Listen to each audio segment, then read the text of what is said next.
Sa number 8, empleyado ng City Legal Office Enforcement Team nakuhaan sang video nga wala helmet samtang nagadala motor.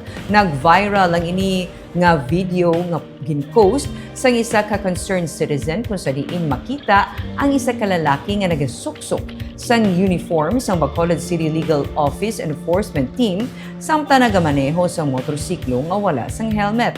Ginkumpirma ni Attorney Marty Go, Secretary to the Mayor, nga isa ka job order employee sa CLO ang lalaki sa video. Matapos nga nag-viral ang mga post, ginpatawag ni City Legal Officer Carol Joseph Chu ang empleyado agud makahatag sang iya bahin. Sunod sa paathag sang empleyado, nagdulong siya sa iyang bata sa eskwelahan kag naghingagaw lang inibalik pauli sa makuhaan sang video. Ginisyuhan na sa Bacolod Transport and Traffic Management Department o kung BTTMD ang natundan nga empleyado sa violation ticket kag ginpabayad sing 1,000 ka pesos bangod sa wala pagsuksok sang helmet. May driver's license man kag ORCR ang empleyado sunod kay Go.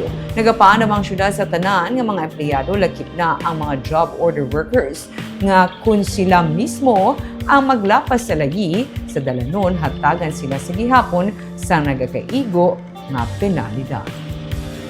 Hindi na justifiable ang rason na nagsugat ka lang sa bata mo, but the fact is nag-drive ka sa motor mo nga wala helmet.